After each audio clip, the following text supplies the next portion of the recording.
नमस्कार दोस्तों, कैसे हैं आप सभी। आशा करता हूँ आप सभी अच्छे होंगे। तो आज हम पढ़ेंगे बिहार के बजट और उनके आर्थिक सर्वेक्षण के बारे में। ये मैं आप लोगों को बता दूं कि मुझे पता है कि सेल्फ स्टडी करते समय यहाँ तक मुझे जो है पहले पता नहीं था कि आर्थिक सर्वेक्षण किसे कहते हैं, बजट क्या होता है, राजकोषीय घाटा किसे कहते हैं। ठीक है, तो ये जहाँ तक मुझे पता है, ठीक है, कि ये सारी प्रॉब्लम जो है पढ़ाई के समय आती है और मैं उसी प्रॉब्लम को जो है ये बजट पढ़ाते समय जो है मैं वो प्रॉब्लम को सॉल्व करने की कोशिश करूँगा। ठीक है, तो सबसे पहले बात याद रखें कि पूरा वीडियो देखें इसमें, क्योंकि मैंने प्रीलिम्स की में तो काम आएगा ही आएगा, मेंस में भी आपके काम आएगा। ठीक है, अभी कई सारे बीपीएससी के जो एग्ज़ाम हैं, जितने भी एग्ज़ाम हैं, सभी एग्ज़ाम में ये इंपॉर्टेंट चैप्टर है क्योंकि ये बिहार करंट से जुड़ा हुआ है। तो चलिए बिना देरी के शुरू करते हैं। सबसे पहले बात करते हैं बिहार बजट जो है वो 25-26 की। ठीक है, 25-26 यानी कि एक साल पहले का ये बजट जो है वो दिया जाता है।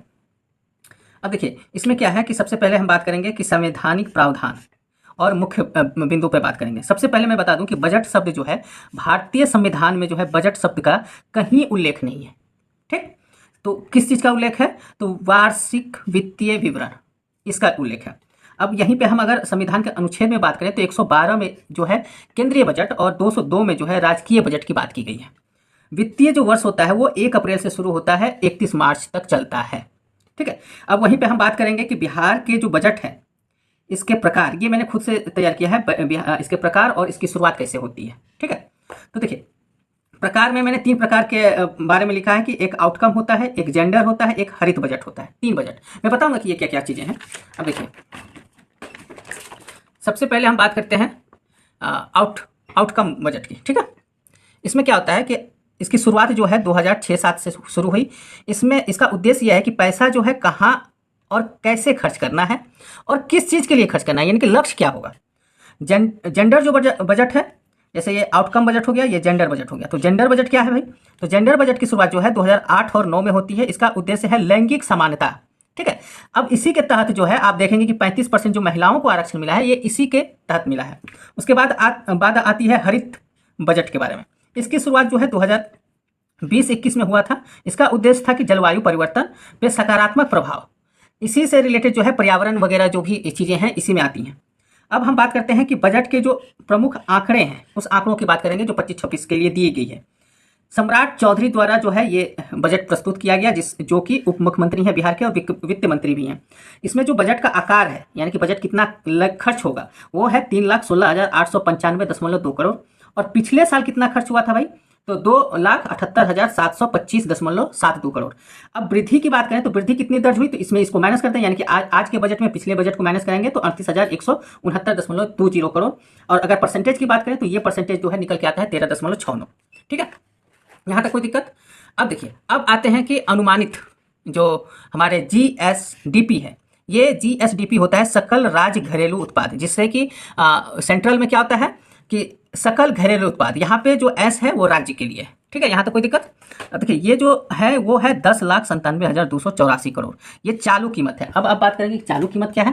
तो चालू का अर्थ होता है जो वर्तमान दर है ना, वर्तमान दर वो होता है चालू। जैसे 30 रुपया किलो गेहूं है तो अभी मिल रहा है ना 30 रुपया किलो, तो यही हुआ चालू कीमत। ठीक है, अब देखिए केंद्र से जो है कुछ जो है वो हमारे सहायता मिलेगी, कितना मिलेगी? तो 54,575.20 करोड़।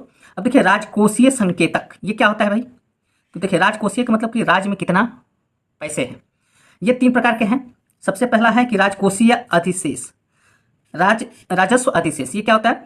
तो अधिशेष का अर्थ होता है जो बचा हुआ है, यानी कि बचत। ठीक है, बचत जो होता है, जो पैसे खर्च करने के बाद जो बच जाता है वही होता है राजकोषीय अधिशेष। कितना बचा है? तो 8,831.18 करोड़। राजकोषीय घाटा क्या होता है? राजकोषीय घाटा का अर्थ होता है कि जो आप कमाए हैं, यानी कि आय से अधिक खर्च। आय से जब अधिक खर्च होगा तो घाटा तो होगा ना, तो यही है राजकोषीय घाटा। पूंजीगत व्यय क्या है? जो ऐसे जगह पूंजी हमने लगाया है जो भविष्य के लिए है, जैसे मतलब भविष्य के लिए जो पूंजी लगाई जाती है उसी पूंजीगत व्यय कहते हैं। जैसे आपने कुछ पुल बनाया, ठीक है, या फिर आपने सड़कें बनाई, ये तो भविष्य में इसका इनकम होगा ना। ठीक है, तो घाटा कितना लगा है? तो 32,718.30 करोड़। अब पूंजीगत व्यय जो है वो 64,894.76 करोड़। ये कुल व्यय का 20.8% है। यहीं पे राजकोषीय घाटा जो है जीएसडीपी का 2.98% है। यहीं पे बात करें तो जीएसडीपी का जो है 0.80% है। अब हम आते हैं कि रुपये, अब इतना तो हमने ये घाटा नुकसान घाटा फायदा का बात कर लिया, लेकिन आखिर में पैसे कहाँ से आएंगे और कहाँ खर्च करना है भाई। तो देखिए पैसे जो आएंगे, रुपया जो कहाँ से आएगा, तो केंद्र के करों में राज्य का अंश, यानी कि केंद्र सरकार जो भी टैक्स वसूलेगी उसमें राज्य का भी तो अंश होगा। जैसे नेशनल हाईवे है जो कि मान लेते हैं बिहार से होके गया है, तो उसका जो टैक्स राज्य सरकार के पास जा रहा है तो बिहार को भी देगी ना, तो उसमें कितना परसेंट आएगा, 4.68%।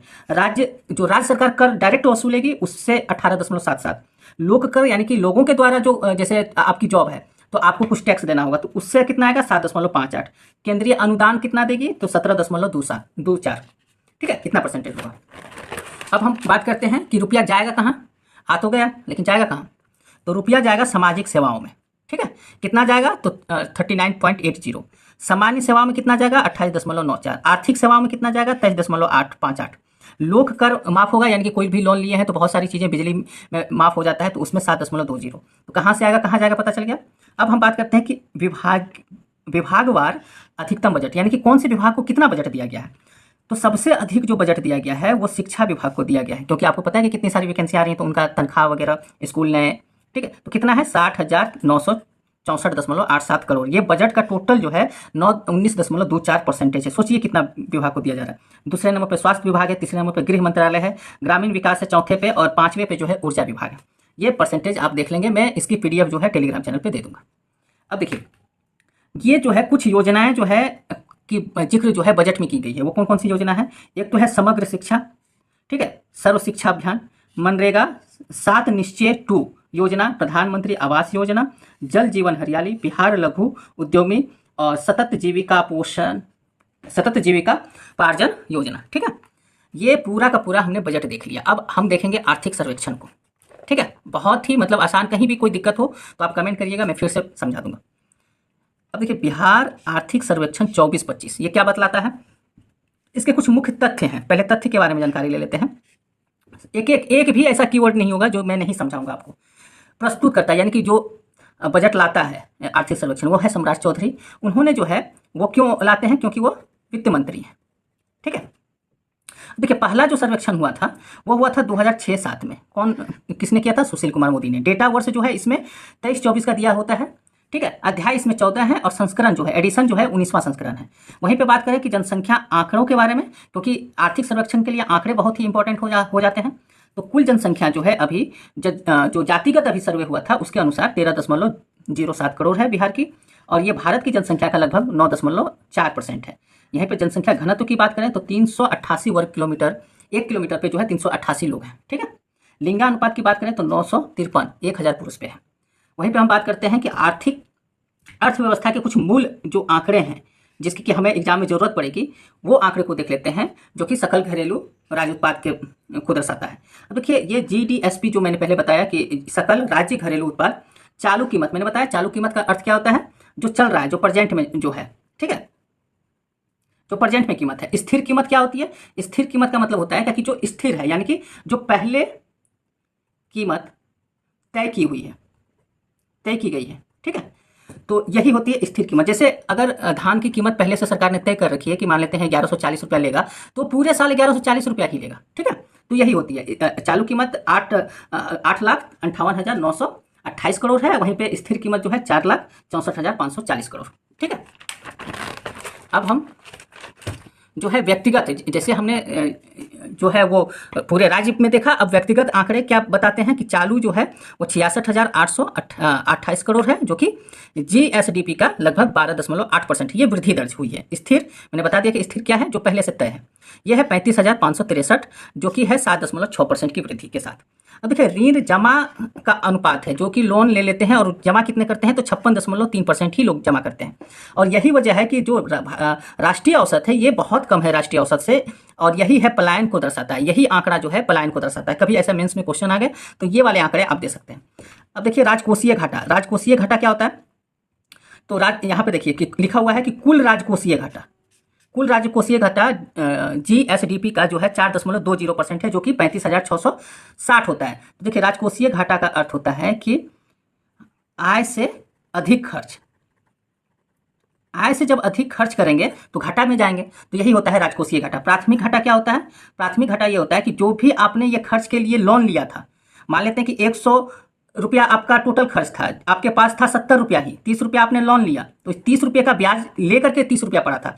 तो ब्याज कितना था इसमें से? 5 रुपया ब्याज था। तो 25 रुपया आपको जरूरत थी, लेकिन 5 रुपया ब्याज लेकर के आपको 30 रुपया पुराया उसने। तो ये ब्याज का रकम हटा दें और ये जो आंकड़ा बच जाता है, यानी कि मूल जो राशि आपने लोन में लिया है, ठीक है, वही होता है प्राथमिक घाटा। समझ गए ना? तो वो कितना है? तो 18,054, जो कि GSDP का 2.1% है। अब आते हैं अर्थव्यवस्था में क्षेत्रीय योगदान के बारे में। ठीक है, क्षेत्रीय योगदान 3 प्रकार के हैं। कौन कौन? प्राथमिक क्षेत्र, इसमें क्या आते हैं? तो प्राथमिक क्षेत्र में आते हैं जैसे कृषि आ गया, पशुपालन आ गया, ठीक है, ये सब प्राथमिक क्षेत्र है। द्वितीय क्षेत्र में कच्चे माल आ जाते हैं, कच्चे माल जैसे गन्ना उद्योग, कपड़ा उद्योग। तृतीय क्षेत्र में आता है शिक्षा, ठीक है, स्वास्थ्य, ये सब जो जिससे टैक्स वसूला जाता है।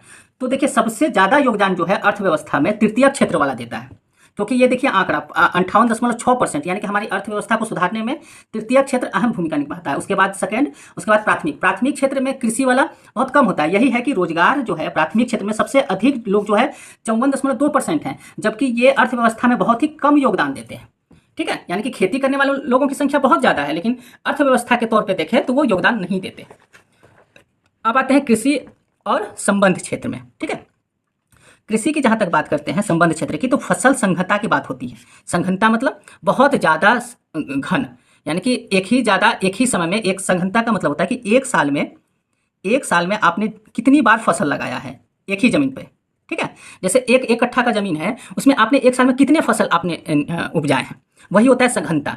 तो इसमें जो है सर्वाधिक सुपौल जो है वो नंबर 1 पे है और जहानाबाद जो है वो दूसरे नंबर पे है। ठीक है, वहीं पे चावल उत्पादन में बात करें और उत्पादकता में बात करें, उत्पादन का मतलब समझिए कि चावल उपजाना। उत्पादकता का अर्थ होता है कि आपने जैसे आप कहते हैं ना कि 1 बीघे में जो है 1 ही मन गेहूँ हुआ, ठीक है, 10 बीघे में 10 मन गेहूँ हुआ। तो ये जो बीघे में आपने उसको निकाला, वही होता है उत्पादकता। इन दोनों में जो है रोहतास नंबर 1 पे है। मक्के में उत्पादन में पूर्णिया और उत्पादकता में किशनगंज, गेहूँ में रोहतास और उत्पादकता में बेगूसराय। गन्ना जो है सबसे अधिक पश्चिम चंपारण नंबर 1 पे है। मखाना जो है बिहार में मखाना होता है वो देश का लगभग 85% मखाना बिहार से ही होता है। और मखाना अनुसंधान केंद्र जो है वो दरभंगा में खोला गया है। उद्योग और अवसंरचना की बात करें तो चालू अभी जो चीनी मिल है उसकी संख्या 9 है। हाल में ही रीगा शुगर मिल जो है सीतामढ़ी में खोला गया। सड़क नेटवर्क की बात करें तो देश का 8वां नेटवर्क है ये। शहरी दर की बात करें तो 11.3% है, जो कि 2011 की जनगणना के अनुसार है। स्मार्ट सिटी हमारे यहाँ 4 है, भागलपुर, पटना, बिहार शरीफ और मुजफ्फरपुर। ठीक है, उसके बाद हम कहें मेट्रो की, तो मेट्रो जो है अभी जो पटना में बन रहा है वो है जापान इंटरनेशनल कॉरपोरेशन एजेंसी बना रही है। इसी के सहयोग से हमारे यहाँ मेट्रो बन रहा है। अगर पुरैना धाम की बात करें तो सीतामढ़ी जो माँ सीता का भव्य मंदिर बन रहा है, इसका शिलान्यास हुआ है। बिजली की जहाँ तक बात करें तो 363 जो है किलोवाट घंटा जो है प्रति व्यक्ति खपत होती है। अब देखिए मैंने बताया था ना कि एक्स्ट्रा कुछ पढ़ाऊंगा, तो ये एक्स्ट्रा में है कि बिहार वन सर्वेक्षण। मुख्य आंकड़े की बात करें तो वन आवरण यानी कि जो ढका हो वन से, वो है लगभग 7532 वर्ग किलोमीटर, जो कि पूरे क्षेत्रफल का 8% है। वहीं पे हम कुल वृक्षावरण की बात करें तो 2371 वर्ग किलोमीटर है। टोटल कितना हो गया? 9903। प्रमुख तथ्य की बात करें तो सघन वन में सबसे अधिक जो है पश्चिमी चंपारण है। खुला वन यानी कि एक पेड़ यहाँ, दूसरा यहाँ, तीसरा यहाँ, मतलब बहुत दूर दूरी पे, तो वो कैमूर है। सर्वाधिक वन वाला जिला जो है कैमूर, पश्चिमी चंपारण, रोहतास। न्यूनतम वाला शेखपुरा और अरवल और बक्सर। परसेंटेज के हिसाब से सबसे अधिक कैमूर, जमुई और मुंगेर। परसेंटेज कम के हिसाब से शेखपुरा, बक्सर और सिवान। वन क्षेत्र में सर्वाधिक वृद्धि वाला भागलपुर, मतलब लगातार वन लगाए जा रहे हैं, और सबसे कम वन लगाए जा रहे हैं कैमूर में। ठीक है, इसका PDF जो है कैप्टन ऑफ UPSC पे आपको मिल जाएगा, मैं लिख भी दूंगा। ठीक है, तो ये सारी चीज़ें जो है आप बिल्कुल ध्यान से रखें, और ठीक है, अच्छा लगा तो कमेंट करें, और नहीं तो मेरा तो रिवीजन हो ही गया। जय हिंद।